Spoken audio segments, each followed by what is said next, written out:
یہ حکم دیا کہ ان 7 سوالوں کے صحیح جواب بتائے جائیں۔ بہت زیادہ فکر و تدبر کرنے کے باوجود صحابہ کرام میں سے کوئی بھی شخص ان سوالات کے جواب نہ دے سکا۔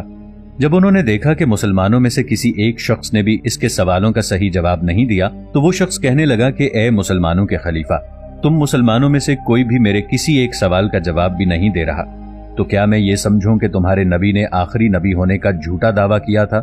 نعوذ باللہ، کیونکہ ہمارے نبی اور پیغمبروں نے ہمیں آخری نبی کی پہچان کرنے کے لیے ہمیں کچھ سوالات بتائے تھے اور کہا گیا تھا کہ ان سوالات کے جوابات یا تو خود آخری نبی بتا سکتا ہے یا وہ شخص بتا سکتا ہے جسے آخری نبی نے علم عطا کیا ہو۔ اس لیے اے خلیفہ دوم، تم میں سے ایسا کون ہے جو تمہارے نبی کے علم کا وارث ہو؟ جیسے ہی صحابہ کرام نے اس آدمی کی یہ بات سنی تو اسے فوراً حضرت علی رضی اللہ تعالی عنہ کے پاس بھیجا۔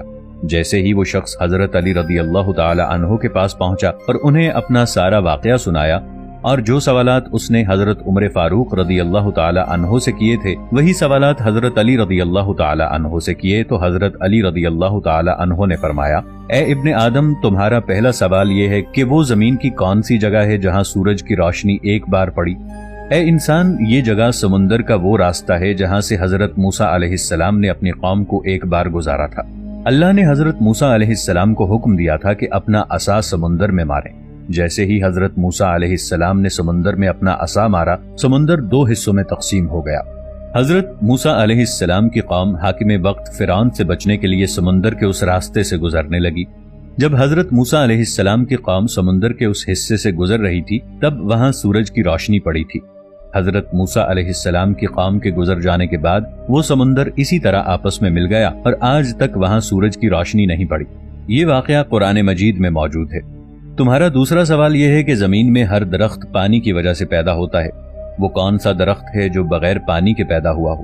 تو اے ابن آدم، اس کا جواب یہ ہے کہ وہ درخت اللہ تعالیٰ نے اپنے نبی حضرت یونس علیہ السلام کے لیے یکمشت زمین سے اگایا تھا۔ حضرت یونس علیہ السلام 3 دن تک مچھلی کے پیٹ میں رہنے کی وجہ سے ان کا سارا گوشت گل چکا تھا اور جسم گلنے کی وجہ سے آپ رو رو کر اللہ تعالیٰ سے صحت یابی کی دعا مانگنے لگے، تو اللہ تعالیٰ نے فوراً آپ کی دعا قبول کی اور کدو کی ایک بیل کو معجزے کے طور پر فی الفور زمین سے اگا دیا۔ اس درخت پر لگے پھل کو کھا کر حضرت یونس علیہ السلام دوبارہ صحت یاب ہو گئے۔ بس یہ وہی درخت ہے جو زمین سے بغیر پانی کے ایک لمحے میں پیدا ہوا تھا۔ اس درخت کا ذکر قرآن مجید کی سورہ صافات کی آیت نمبر 139 سے لے کر 148 تک واضح طور پر دیکھا جا سکتا ہے۔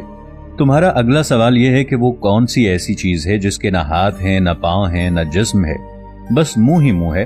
تو اے بندہ خدا، تم اپنے ذہن میں اس بات کو بٹھا لو کہ وہ چیز دوزخ کی آگ ہے۔ دوزخ کی آگ ہر چیز کو کھا جاتی ہے۔ دوزخ کی یہ آگ کافروں کو اس طرح کھائے گی جیسے کوئی بھوکا جانور ہو۔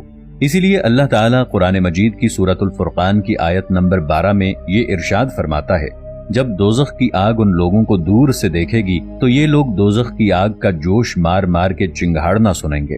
اس لیے وہ انسان فلاح پا گیا جس نے اللہ کو ایک مانا اور اس کے رسول پر ایمان لایا، اور یقیناً وہ لوگ دوزخ میں جائیں گے جنہوں نے اللہ اور اس کے رسول کو جھٹلایا۔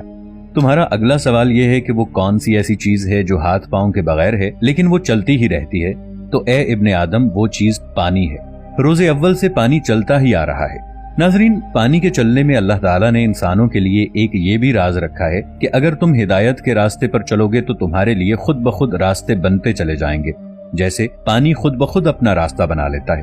جس طرح انسان دنیا میں نا امید اور پریشان رہتا ہے، اللہ کے راستے پر چلنے سے خود بخود منزلیں آسان ہو جاتی ہیں۔ حضرت علی کرم اللہ وجہہ نے فرمایا، اب تمہارا اگلا سوال یہ ہے کہ وہ کون سا درخت ہے جس کے سائے کے نیچے انسان گھوڑے کی رفتار سے 100 سال تک چلتا رہے پھر بھی اس کا سایہ ختم نہ ہو؟ تو اے ابن آدم، وہ درخت طوبہ ہے۔ یہ درخت جنت کے درختوں میں سے ایک درخت ہے۔ یہ درخت اتنا بڑا ہے کہ اس کی شاخیں اور ٹہنیاں جنت میں موجود ہر گھر تک پہنچتی ہیں۔ اس درخت کے نیچے اللہ تعالیٰ نے مشک، زعفران اور عنبر کے بڑے بڑے پہاڑ بنا رکھے ہیں۔ اس دنیا میں اس بہت بڑے درخت کی مثال سورج ہے، کیونکہ سورج کی روشنی اور کرنیں زمین پر موجود ہر گھر تک پہنچتی ہیں۔ اگر اللہ تعالیٰ اس دنیا میں اتنے بڑے سورج کو پیدا کر سکتا ہے تو وہ جنت میں اتنا بڑا درخت بھی پیدا کر سکتا ہے۔ بے شک اللہ ہر چیز پر قادر ہے۔ قرآن مجید میں شجر طوبہ کا ذکر سورۃ الرعد کی آیت نمبر 29 میں اس طرح موجود ہے، اور جو لوگ ایمان لائے اور نیک کام کرتے رہے ان کے لیے توبہ ہے اور یقیناً آخرت میں بھی ان کے لیے اچھا انجام ہے۔ دوستو 1000 سال پہلے اس آیت کے بارے میں بہت سی تفاسیر لکھی گئی تھی، جیسا کہ تفسیر ابن عباس، تفسیر القمی، اس کے علاوہ اور بھی بہت سی تفاسیر کی کتب ہیں جن میں یہی کہا گیا ہے۔ یہاں توبہ سے مراد جنت کا درخت توبہ ہے۔ حضرت علی کرم اللہ وجہہ نے فرمایا، تمہارا اگلا سوال یہ ہے کہ جنت میں لوگ کھائیں گے پیئیں گے لیکن ان کو حاجت نہیں پیش آئے گی۔ تم کہتے ہو کہ یہ ناممکن ہے، تو اے ابن آدم، اس کی مثال دنیا میں ہی موجود ہے۔ جیسے ہر بچہ ماں کے پیٹ میں 9 ماہ تک خوراک کی نالی سے کھاتا اور پیتا رہتا ہے، 9 ماہ تک ماں کے پیٹ میں کھانے پینے کے باوجود بھی وہ پاخانہ اور پیشاب نہیں کرتا۔ اسی طرح اگر اللہ یہ چاہے کہ جنت میں اس کے لوگ کھائیں پیئیں اور انہیں حاجت پیش نہ آئے تو ایسا ہی ہوگا۔ جنت میں جب لوگ جہاں سے جی چاہے کھائیں گے، لیکن جب ان کو پیشاب اور پخانے کی حاجت پیش آئے گی تو اللہ کی طرف سے بس ایک خوشبودار ڈکار آئے گی۔